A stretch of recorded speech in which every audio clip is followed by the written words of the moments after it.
ओम नमः शिवाय. Welcome to blessed by Mahadev 44. आणि आज आपल्या बरोबर आहेत नाशिकचं एक प्रसिद्ध नाव जे आहे भावेश विस्पुते. हे नाव नाशिकमध्ये बडं आहे कारण ह्यांचं नाशिकच्या सराफ बाजारमध्ये स्वतःचं ज्वेलरी स्टोअर आहे. आणि सोनं, चांदी, हिरे ह्याबरोबरच शिवभक्त असलेले हे भावेश सर हे रुद्राक्षाचे सुद्धा खूप मोठे व्यापारी आहेत. आणि आज आपण त्यांच्याबरोबर काही गप्पा मारणार आहोत आणि समजून घेणार आहोत की रत्नांच्या द्वारे हीलिंग कसं शक्य आहे. आणि ओरिजिनल रत्न आपल्याला ह्यांच्याकडे जी बघायला मिळणार आहेत किंवा जी अवेलेबल आहेत तर त्याच्या संदर्भात पण आपण थोडं जाणून घेणार आहोत. सो भावेश सर नमस्कार. वेलकम आपल्या चॅनलमध्ये. आणि मला सांगा की असं पहिल्यांदा कधी वाटलं तुम्हाला की हा तुमचा छंद नाहीये तर ह्याला तुम्ही करिअर म्हणून बघत आहात या दृष्टीने? असा कुठला रत्न स्पेसिफिक हातात आला का की जे आल्यावर असं वाटलं की येस? अ, कसं आहे मॅडम, जेव्हा अ, रत्नशास्त्राची ही जी दुनिया आहे, तर ही खूप मोठी दुनिया आहे. याच्यामध्ये मी जेव्हा माझं इंजिनिअरिंग जे बॅकग्राऊंड आहे, बरं. मी मेकॅनिकल इंजिनिअरिंग आहे बरं. आणि मी गव्हर्नमेंट एंटरप्राइज सर्व्हिसमध्ये काम पण केलेलं आहे आणि काम करतो पण आहे आणि माझी लॅबोरेटरी सेटअप केली. पण त्याच्या मागे उद्दिष्ट असा होता, की मी बऱ्याच वर्षापूर्वी मला एका ॲस्ट्रोलॉजरनी मला एक रत्न सुचवले. 2 ते 3 प्रकारचे रत्न होते. डायमंड्स होते, कोरल्स, रुबी आणि इमराल्ड असे 4 प्रकारचे रत्न होते. ते रत्न जेव्हा मला त्यांनी सुचवले, तेव्हा मी जस्ट एक क्युरिओसिटी म्हटलं, की याची कॉस्टिंग किती असेल? मग कॉस्टिंगचा विषय आल्यावर कसं त्या काळात एवढी कॉस्टिंग बेअर करणं मला जवळ त्यांनी 1 ते दीड लाख रुपये सांगितले. बापरे. जवळपास ते हां. 10 कमीत कमी त्याला 15 एक वर्ष झाली असतील. हं, हं. 15 वर्षापेक्षा जास्त झालेले. मग काय झालं, मग मी कॉस्टिंग व रत्नांची कॉस्टिंग येते कुठून? नंतर हे रत्न ओरिजिनल आहे की नाही आहे? असं ह्या रत्नाच्या शोधामध्ये मी मग व्यापाऱ्यांकडे गेलो. बऱ्यापैकी व्यापाऱ्यांना भेटलो. त्यांच्याशी चर्चा केली. ज्या ह्या रत्नांचे जे कोणी तज्ञ होते त्यांना भेटलो. मग त्यांनी मला थोडे-थोडे काहींनी चुकीची माहिती दिली, काहींनी खरी हं. माहिती दिली. आता कसं असतं, प्रत्येक जण आपले बरोबर. बिझनेस सिक्रेट्स देत देत नसतो. नाही. पण त्यांनी मग ज्यांना असं मला वाटलं, की मनाला एक वाटतं, की नाही हे आपल्याला खरं सांगताय. मग ते शोधत मग मी इंटरनेटचा सहारा घेतला. मग मला बऱ्याच कालांतराने कळालं, की रत्नशास्त्र आणि याला प्रमाणित करण्याचं एक लॅबोरेटरी सेटअप असतो. मग मी त्या लॅबोरेटरी सेटअपच्या जे शिकवतात, हं, हं. कोणी एज्युकेशन देतात या गोष्टीचं. ते एज्युकेशनसाठी मी मुंबईला गेलो. मुंबईवरनं माझं graduate diploma in gems and diamonds हा बरं. कंप्लीट केला. आणि मस्त. मग त्याच्यानंतर मग मी पुण्यात आलो. हं, हं. मग थोडंसं मला वाटलं, की अजून थोडंसं ॲडव्हान्स शिकलं पाहिजे. म्हणून मी पुण्यात गॉड्स म्हणून एक संस्था आहे, की हं, जे हं. जेमोलॉजी शिकवते. हं, हं. बऱ्याच खूप वर्षापूर्वीची गोष्ट आहे ती. मग मी त्या गॉड्स संस्थेमागून जेमोलॉजिस्ट केलं. मग तिथून शिकताना मला मेन मुंबई आणि पुण्यात फरक असा जाणवला, की मुंबईमध्ये मी टेक्निकली परफेक्ट साउंड झालो. पण पुण्यामध्ये मला चांगले चांगले रत्न हाताळायला मिळाले, हं, की हं, जे हं. प्राचीन काळापासून, पेशवे काळापासून किंवा छत्रपती शिवाजी महाराजांच्या काळापासून जे रत्न होते, त्याचं जे कलेक्शन होतं. इथं एक पेशवा म्हणून एक सर होते आणि अ, अजून 2-3 सर होते, की ते मला टीच करायचे या गोष्टीत, की हा ओल्ड वर्माचा रुबी आहे, हा इमराल्ड आहे, हा खूप प्राचीन आहे. हे सर्व ऍक्च्युली माझा त्यांनी पुढचा प्रश्न तोच होता सर, की असा कुठला एक दुर्मिळ असा रत्न आहे, की जो हां. तुम्हाला हाताळायला मिळाला ह्या सगळ्या मला प्रोसेसमध्ये? सर्वात दुर्मिळ रत्न जो हाताळायला मिळाला आहे, तो आहे जम्मू अँड काश्मीरचा नीलम. ओह! की तो खूप जो रत्न एक्सपेन्सिव्ह असतो. आता पुण्याच्या बाजारपेठेत पण तुम्हाला अवेलेबल नसणार जास्त कुठं. एखाद्या मोठ्या सराफाकडे असू शकतो कलेक्शन पीस म्हणून, पण विक्रीसाठी तो नाहीये. ओके. असा पीस मी तिथं हाताळला, की त्याची त्या कॉस्टिंग काय असते सर? आज जर त्याची कॉस्टिंग जर धरली तर कमीत कमी 20 लाख ते 25 लाख रुपये बापरे! असणारच. कमीत कमी. आजच्या हिशोबाने, की हं, हं. आजच्या पूर्वीच्या काळी जेव्हा तो होता, काश्मीर माइन्सचा असतो तो बर्फाच्या हिमालयन जो जो रेंज आहे, ओके. हां, त्या हां. रेंजमध्ये तो रत्न तयार होतो. बरं, बरं. सर असं पण ऐकलंय, की रुबी कधी-कधी हिऱ्यापेक्षा सुद्धा महाग असतो. हे खरं आहे का? बघा, रुबीमध्ये प्रकार आहेत. हं, हं. आता रुबीचा जो ओल्ड बर्मा म्हणजे बर्मिश जे रुबी आहेत, ज्याला आपण बर्मिश रुबी म्हणतो, पण तो जुन्या माइन्सचा म्हणजे ओल्ड माइन्सचा जो रुबी आहे हम्म. तो रुबी महाग आहे. अच्छा. जर तो अत्यंत चांगल्या कलरचा, ट्रान्सपरंट चांगला आहे, हम्म. त्याची साईज चांगली आहे आणि त्याचा कलर, अपीअरन्स, त्याचं कटिंग चांगलं आहे, तर तो आज 2 लाख रुपये कॅरेट सुद्धा मिळू शकतो. बापरे. दोन जाऊ द्या, 5 लाखापर्यंत ओ. सुद्धा जाऊ शकतो. बर. पण त्याची जर क्वालिटी थोडी कमी आहे, कलर हम्म. वीक आहे, मग तो थोडासा आपल्याला अफोर्डेबल मिळेल. तरीही अफोर्डेबल जरी म्हटलं तरी तो 25,000 रुपये कॅरेट पासून तर 5 लाख रुपये कॅरेट पर्यंत त्याची व्हॅल्युएशन, की जेव्हा आपल्याला साधारण डायमंड पेक्षाही तो थोडा महाग जाऊ शकतो. असे सुद्धा रुबीज आहेत. ओके. सर, आता नॉर्मल लोकांच्या मध्ये खूप कन्फ्युजन असतं की आम्ही जेव्हा ही रत्न घ्यायला कुठे जातो तर आम्हाला कळत नाही की लॅब ग्रोन किंवा फेक स्टोन याच्यात नक्की फरक काय आहे? बघा, आता लॅब ग्रोन स्टोन म्हणजे आपण काय असतो, की मानवाने तयार केलेले स्टोन्स, हम्म. बरोबर आहे, बरोबर. की जेव्हा जिथं ह्युमन इंटरफेस येतो तिथं लॅब ग्रोन्स तयार होतात. हम्म. आणि नॅचरल म्हणजे काय, जे जमिनीच्या भूगर्भातून बाहेर ज्वालामुखीच्या मार्फत उत्पत्तीने जे स्टोन तयार होतात ते नॅचरल स्टोन्स आहेत. मग आता हे ओके. ओळखण्याची पद्धत कशी? आता हे तुम्ही नेकेड आईजनी नाही ओळखू शकत, कारण हम्म. म्हणून याच्यात जास्त फसवणूक आहे, की लॅब ग्रोन डायमंड्स आणि lab grown sorry natural diamonds, lab grown diamonds, lab grown आता रुबी पण आले, लॅब ग्रोन येलो सफायर आले, लॅब ग्रोन इमराल्ड आलेले आहेत, बर. लॅब्रोन ब्लू सफायर आलेले आहेत. हम्म. पण कलर स्टोन मध्ये थोडाफार आयडेंटिफिकेशनने आपण ओळखू शकतो. पण डायमंड्स मध्ये काय होतं, हम्म. की डायमंड्स मध्ये आपण विजन टेस्ट म्हणजे आपण जे 10x च्या अंडर बघतो, बरोबर. लूपनी जो बघतो डायमंड, हम्म. त्याच्याने आपल्याला लॅब्रोन आणि नॅचरल सारखाच दिसणार. मग त्यासाठी एक प्रगत असं इन्स्ट्रुमेंट आहे ज्याचं नाव आहे स्पेक्ट्रोस्कोपी. बर. तर स्पेक्ट्रोस्कोपी काय करतं, की प्रत्येक डायमंडचे मध्ये कोणते कोणते इलेमेंट्स आहे, कोणते कोणते गॅसेस आहे, ते त्याचे पिक्स देतात, म्हणजे ते इलॅबोरेट करतात. मग काय होतं, ज्या लॅब्रोन मध्ये आणि मला एक प्रश्न आहे, की बाबा जमिनीच्या वरती आपल्याला नायट्रोजन वायू आहे हम्म.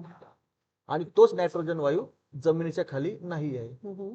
म्हणजे जिथं नायट्रोजनचा पीक आला तर समजायचं की हा जमिनीच्या वर तयार झालेला आहे, म्हणजेच काय, हा मानवाने तयार केलेला आहे, हा ओके. लॅब ग्रोन आहे. हा हा हा हा. आणि ज्याच्यावर नायट्रोजनचा पीक आला नाही हम्म. तर तो समजायचा की हा 100% नॅचरल आहे. हा त्याचा एक बेसिक फंड आहे. खूप छान पद्धतीने त्यांनी आपल्याला सांगितलंय की आपण कसं ओळखू शकतो ह्या गोष्टी. सर, आता अजून एक म्हणजे की आजकाल प्रत्येक जण एक सर्टिफिकेट देतं हो. किंवा असं म्हणलंही जातं की अतिशय कमी किमतीमध्ये सर्टिफिकेट्स अवेलेबल होतात. तर येस. आता हे जे रत्न तुमच्याकडे अवेलेबल असतात तर ह्यांना सर्टिफिकेशन कोणतं पाहिलं पाहिजे ग्राहकांनी? म्हणजे फेक सर्टिफिकेशन किंवा फेक लॅबोरेटरी ही कशी ओळखावी आणि कुठली वर्ल्ड फेमस किंवा जी तुम्ही स्वतः जे ऍक्सेप्ट करता ती? जर तुम्ही रत्नांच्या बाबतीत विचार केला मॅडम, हम्म. तर रत्नांच्या बाबतीत जेमोलॉजिकल इन्स्टिट्यूट ऑफ इंडिया हम्म. हे पुण्याला पण आहे, हे नाशिकला पण आहे, सॉरी हे पुण्याला आहे, मुंबईला आहे. त्यानंतर बऱ्याच जे मोठ्या सिटीज आहेत त्या मोठ्या सिटीमध्ये याचा सेटअप आहे. ओके. मग तुम्ही GII चा यूज करू शकतात किंवा बऱ्यापैकी असे स्विसच्या काही लॅबोरेटरीज आहेत, काही US बेस्ड लॅबोरेटरी आहेत, जसं GIA आहे, IGI आहे, ओके. International gemological institute. म्हणजे ह्या ज्या लॅबोरेटरी आहेत थोडे ट्रस्टेड लॅबोरेटरी आहे. बरं. यांच्याकडे तुम्ही, पण काय होतं, जेव्हा आपण नॉर्मल रेटचा स्टोन घेतो, सपोज आपण एक धरलं की आपण 3500 ते 4000 रुपये कॅरेटचा एखादी पुष्कराज घेतला, 3 कॅरेटचा पुष्कराज घेतला, मग त्याची कॉस्टिंग किती जाते? 12,000. पण ह्या लॅबोरेटरीज मध्ये प्रॉब्लेम काय होतो, की याची टेस्टिंग फीस जास्त आहे. बरोबर. त्यामुळे काय होतं, माणूस तिथपर्यंत जात नाही. हम्म. म्हणून फेक एका रिअल आहे याचं आयडेंटिफिकेशन होत नाही. पण जे नावाजलेले लॅबोरेटरीज त्याचा रिव्ह्यू बघा सगळ्यात पहिले, की ही लॅबोरेटरीचा रिव्ह्यू काय, याच्याकडे क्लायंट बेस कसा आहे, कोणते कोणते सराफ, जे मेजर सराफ आहेत किंवा जे मेजर स्टोन डीलर्स आहेत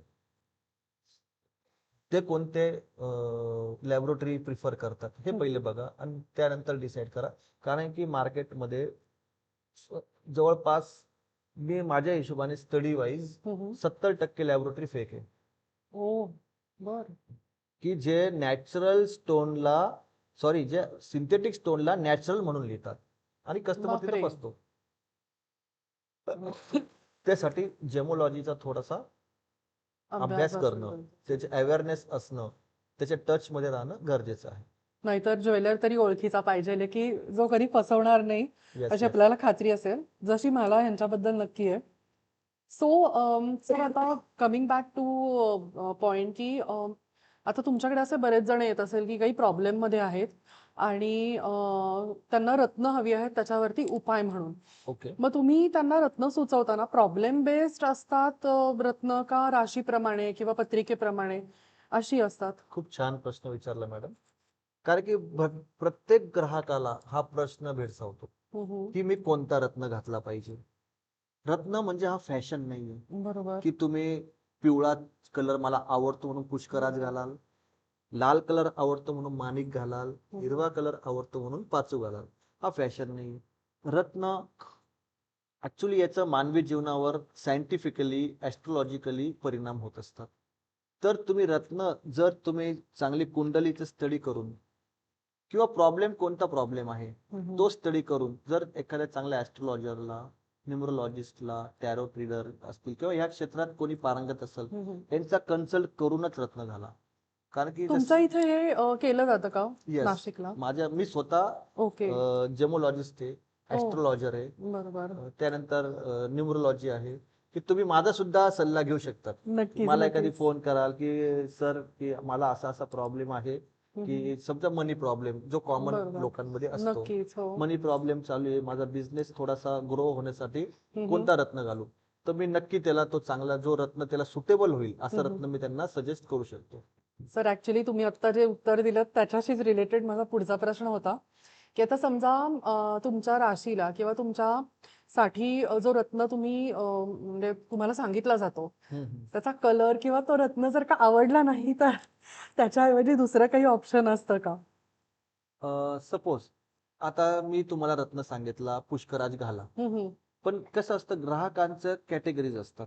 काहींना काहींची पेइंग कॅपॅसिटी चांगली असते, हम्म. ते पुष्कराज अफोर्ड करू शकतात. कारण की जर मार्केटमध्ये बघितला हम्म. तर पुष्कराज 10,000च्या पुढे आहे चांगला बरोबर. पुष्कराज. हम्म. बाकी तुम्ही जे फेक म्हणतात किंवा बरोबर. लॅबग्रोन किंवा सिंथेटिक किंवा ग्लास फील्ड त्यांची किंमत कमी आहे. मी ओरिजिनल 100% नॅचरल पुष्कराज बद्दल बोलतो की समजा 10,000 रुपये त्याची बेस व्हॅल्यू आहे आणि त्याचं मॅक्सिमम तो 30, 35, 40 हजार रुपये आहे.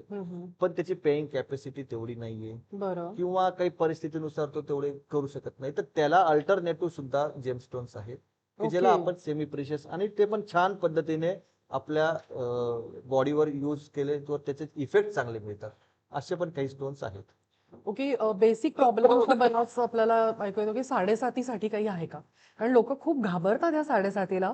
कर्म करताना त्यांना काही वाटत नाही पण जेव्हा ते फेडायची वेळ येते मग तेव्हा ते शनी मारुती याच्याकडे धावा घेतात किंवा मग ऍस्ट्रॉलॉजरकडे जातात, रत्न सांगा म्हणतात. तर साडेसातीसाठी काही आहे का आपल्याकडे उपाय? साडेसाती पहिली गोष्ट तुम्ही साडेसाती काय आहे ते पहिले समजावून घ्या. हम्म. साडेसाती म्हणजे तुमच्या जीवनामध्ये 7.5 वर्ष शनी महाराज येतात. ते तुमच्याकडनं कष्ट करून घेतात, काम करून घेतात. पण त्याचे 3 पद्धतीने साडेसाती असते. अडीच अडीच अडीच वर्षाचे 3 फेरे असतात. जरी पहिल्या फेरा तुमचा थोडासा माइल्ड असेल, दुसरा थोडासा त्याच्यापेक्षा थोडा जास्त अडचणीचा असेल, त्याच्यापेक्षा तिसरा फेरा अजून थोडा कमी अडचणीचा असेल. पण साडेसाती मध्ये कोणते रत्न वापरावे हा तुमचा जो प्रश्न आहे ना, तर नीलम हा स्टोन साडेसाती मध्ये तुम्ही घालू शकता. आता तुम्ही म्हणाल की शनीचा स्टोन आहे ब्लू सफायर, मग तो साडेसाती मध्ये शनीसाठी आपण त्याला उलट शनीला आपण प्रबळ करतो असं काही लोकांची भावना आहे. बरोबर. पण शनी हा न्याय देवता आहे, शिस्तप्रिय देव आहे. जर तुम्ही त्याचा रत्न घातला तर शनीचा जो होणारा त्रास आहे साडेसातीत तो कमी होईल. नाही तर लॅपिस लॅझुलीचं ब्रासलेट घालू शकतात, ॲमेथिस्ट वेअर करू शकतात, म्हणजे शनीचं कायनाइट घालू शकतात, आयोलाइट रत्न घालू शकतात. हे जे परिणामी म्हणजे आपलं परिणामी एकच यूज आहे की आपल्याला शनी महाराजांचं रत्न धारण करायचं. आणि साडेसातीमध्ये मी तुम्हाला सांगतो 100% शनिदेवाचं रत्न तुम्ही घाला. साडेसातीमध्ये तुम्हाला त्याचा इफेक्ट चांगला होईल, म्हणजे जे वाईट परिणाम होईल ते होणार नाही. बरं. सर, अशी काही रत्न आहेत का, की म्हणजे ज्याचे दुष्परिणाम होऊ शकतात? म्हणजे आता समजा मी कुठे गेली आहे आणि मला एक रत्न खूपच आवडलंय, मला खूप अट्रॅक्ट करतंय ते रत्न येस. आणि मी ते कुणाशीही कन्सल्ट न करता घातलं, तर त्याचे दुष्परिणाम होऊ शकतात का म्हणजे आपल्यावरती काही? होऊ शकतात मॅडम. कसे बरं. असतात माहिती आहे? आता राहू ग्रह, केतू ग्रह, मंगळ ग्रह, त्यानंतर सूर्य, अ, आणि एक नेपच्यून, हं, हं. हे जे काही ग्रह आहेत, याचे जेवढे पॉझिटिव्ह रिझल्ट आहे ना शनी, जेवढे पॉझिटिव्ह रिझल्ट आहे ना, तेवढे त्याचे निगेटिव्ह इफेक्ट पण आहे. समजा बरं. तुमचा भाग्यामध्ये गुरु आणि राहू योग तयार होतोय भाग्यात, आणि मग तुम्हाला ब्राऊन कलर आवडतोय, हं, हं. मग तुम्ही म्हणाल की नाही मला गोमेद हेसोनेट गार्नेट हा रत्न आवडतोय, तुम्ही आवडीने घालाल, तिथं राहुल प्रबळ होतो. हं, हं. राहूचे ऍडव्हर्स इफेक्ट तुमच्या भाग्यस्थानावर होतात आणि मग काय होतं, तुमचं भाग्य कमकुवत होतं, म्हणजे जे होणारे जे फायदे तुमचे होणार नाही. मग तुम्ही बरोबर. म्हणणार की मी नाही, ही रिंग घातल्यापासून मला प्रॉब्लेम व्हायला लागला. हं, हं. म्हणजे स्टोन्सचे पॉझिटिव्ह इफेक्ट भरपूर आहेत, पण काही काही स्टोनचे पॉझिटिव्ह तर आहे, पण त्याचे निगेटिव्ह इफेक्ट सुद्धा आहे. म्हणून स्टोन वेअर करताना कन्सल्ट करूनच वेअर करा, फॅशन म्हणून वेअर करू नका. आणि ओके. फॅशन म्हणून जर तुम्हाला वेअरच करायचं असेल तर प्रिशियस मध्ये नका जाऊ, सेमी प्रिशियस वेअर करा. ओके. सर, या रत्नांचा मेंटेनन्स कसा करायचा? कारण हे अतिशय महाग आहेत आणि अ, म्हणजे तुम्ही हलगर्जीपणा करू शकत नाही आजकालच्या जगामध्ये ह्याच्यासाठी. तर प्लीज त्याची प्रोसिजर सांगा. बघा, रत्न धारण करताना रत्नांचा काही काही जे अ, आता मी कोणावर टीका करणार नाही, हं, हं. पण काही ठराविक लोक आहेत, ते बरं. ठराविक लोक रत्नांची वयमर्यादा डिसाईड करतात, हं, हं. की हा रत्न 7 वर्ष वापरा, हा 8 वर्ष वापरा. माझ्या हिशोबाने, आता माझं टेक्निकल स्टडी आहे, ऍस्ट्रॉलॉजिकल स्टडी आहे, त्यानंतर माझा एक्सपिरियन्स पण बऱ्यापैकी आहे ट्रेडिंग मध्ये, तर रत्नांचा असा कुठलाही इफेक्ट कमी होत नाही. ओके. ॲक्चुअली त्याच्याही पुढचा प्रश्न माझा तोच होता, की रत्नांना काही आणि शेल्फ लाईफ आहे का? त्याची निगा निगा जर हं, हं. राखायची असेल, रत्नांची निगा, तर तुम्ही काय करा त्याला, समजा मोती आहे, मोती कसा असतो, थोडासा हार्डनेस त्याची कमी आहे, हं, हं. त्याच्यावर क्रॅचेस जास्त डेव्हलप होतात, हं, हं. तर तुम्ही तो दर वीकला, एव्हरी वीकला तो क्लीन करत जा, पॉलिश पेपर किंवा सॉफ्ट कॉटननी हं, क्लीन हं. करायचा. पुष्कराज किंवा डायमंड किंवा जे असे काही जास्त हार्डनेसचे जे स्टोन्स आहेत, ज्याची हं, हं. हार्डनेस जास्त आहे, ज्याच्यात बरं. क्रॅचेस कमी डेव्हलप होतात पण त्याच्यात घाण जमा होते, हं. किंवा असे काही पद्धती, मग ते तुम्ही थोडंसं सोप वॉटर किंवा शॅम्पूनी तुम्ही त्याची क्लीन करत जा. हं, हं. आणि इम्राल्ड आहे, जो हं, हं. स्पेसिफिकली मी इम्राल्ड ओपेल या रत्नांबद्दल बोलतो, कारण की हे जे रत्न आहे थोडे ब्रिटल रत्न आहे, हं, हं. म्हणजे याच्यावर क्रॅचेस आणि मध्ये इंटरनल फटिक्स जास्त डेव्हलप होतात. बरोबर. मग तुम्ही हे विकली किंवा मंथली ओपेल किंवा इमराल्ड हं, याची हं. रिंग तुम्ही ऑइल मध्ये 1 ते 2 तास डिप करून ठेवा, म्हणजे ते मॉइश्चर होईल आणि परत ते नोरिश होईल आणि त्याचं कलर क्लॅरिटी चांगली इम्प्रूव्ह असं होईल. कुठलं काही स्पेसिफिक ऑइल तुम्ही सांगाल? बघा, ऑइल तुम्ही नॅचरल खोबरेल तेल जे हं, हं. आपलं आपण वापरतो, बरं. खोबऱ्याचं तेल, खोबऱ्याच्या कलरलेस तेलात एकदम. कलरलेस, त्याच्यात कुठलाही केमिकल एजंट्स नको, काही नको, त्या खोबऱ्याच्या तेलात तुम्ही ती अंगठी 1 किंवा 2 तास तुम्ही टाकून ठेवा आणि परत तुम्ही क्लॉथनी ते किंवा वॉश करून वेअर करा. ओके. सर, आपले जे व्ह्युअर्स आहेत ते बेसिकली सगळे स्पिरिच्युअल आहेत ह्या चॅनलवरती जे आहेत ते. तर ह्यांना तुम्ही कुठलंही रत्न घेण्यापूर्वी काय कन्सिडर केलं पाहिजेले? कुठले ॲस्पेक्ट्स कन्सिडर केले पाहिजे असं सांगाल? बघा, सर्वात पहिले जे स्पिरिच्युअल्स किंवा ऍस्ट्रोलॉजर्स किंवा जे कोणी, जे कोणी रत्न सजेस्ट करतात, बरोबर. त्यांना माझी एकच रिक्वेस्ट आहे, रत्न सजेस्ट करताना हं, हं. तुम्ही कोणाला सजेस्ट करताय, सर्वात पहिले बघा की त्याची पेइंग कॅपॅसिटी, कारण की सर्व हा खेळ पैशांचा खेळ नाही. नक्कीच सर. की तुम्ही, आता माझी इच्छा आहे की मला जम्मूचा नीलम घालायचा आहे, हं, हं. पण आज तो करोड रुपये दिले तरी मिळणार नाही, किंवा लाख रुपये खर्च केले हं, तरी हं. मिळणार नाही, तर मग ते कन्सल्टिंग काही कामाचं नाही. हं, हं. तुम्ही पहिले क्लायंट बेसचं पहिले पॉकेटचा विचार करा, की तुम्हाला किती पर्यंत स्टोन बसेल. त्यानंतर माइंड्सचा विचार करा, की कोणत्या माइंड्सचा स्टोन द्यायला पाहिजे. अच्छा. माझ्या मते ट्रीटमेंट केलेले स्टोन्स किंवा कलर इन्हान्स केलेले हं, स्टोन, हं. लॅब ग्रोन, जसं आपण आता विषय झाला लॅब ग्रोन बरोबर. झालेले स्टोन्स, किंवा इरिडिएशन, आता नवीन प्रक्रिया आली लेझर इरिडिएशन, की लेझरने त्या स्टोन्सचे जे इंटरनल इन्क्लुजन्स असतात ते कमी करतात. बरोबर. तसे स्टोन्स, हे स्टोन्सची ह्या प्रक्रियेमुळं या स्टोनची नॅचरलिटी डाऊन होते. ओके. मग नॅचरलिटी डाऊन झाली म्हणजे त्याचे इफेक्ट सुद्धा डाऊन होणार. बरोबर. म्हणून असे स्टोन शक्यतो करून देऊ नका. हम्म. कमी रेंजचे द्या, कमी क्वालिटीचे द्या, पण 100% नैसर्गिक स्टोन द्या. हे माझं प्रत्येक ऍस्ट्रोलॉजर आणि प्रत्येक ग्राहकाला किंवा प्रत्येक विक्रेत्याला हेच सांगणं आहे की बरोबर. हा, आणि जर द्यायचे असतील ट्रीटमेंट वाले तर त्याला सांगून द्या की हा ट्रीटेड आहे.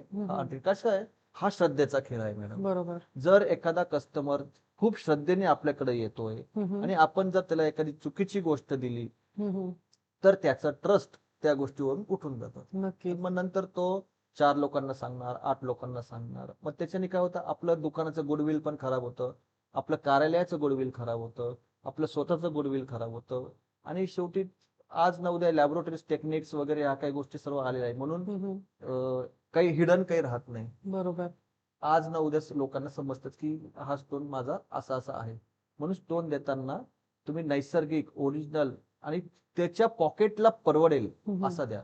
सपोज त्याच्या पॉकेटला जर परवडत नसेल आणि तुमच्याकडे तो अवेलेबल नसेल तर त्याला सेमी प्रिशियस तरी द्या.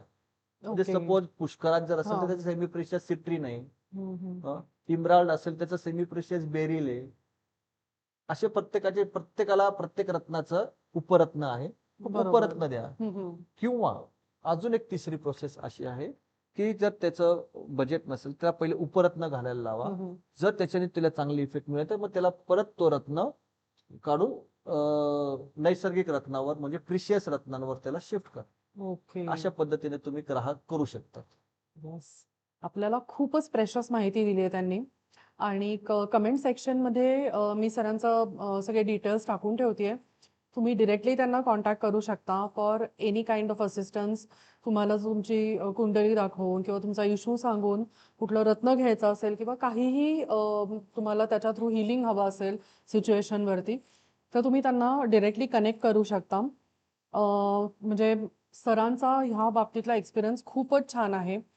आणि ते गव्हर्नमेंट रिकॉग्नाइज्ड इन्स्टिट्यूट्समध्ये लेक्चर पण देतात ह्या सगळ्या संदर्भामध्ये. So he is very trustworthy. So मी त्यांचे आभार मानते. तुम्ही या चॅनलवर आलात आणि आम्हाला सगळ्यांना गायडन्स दिलात ह्यासाठी. Thank you so much. आणि नाशिकला जाल तेव्हा यांच्या शॉपला नक्की जा. Thank you so much. थँक्यू.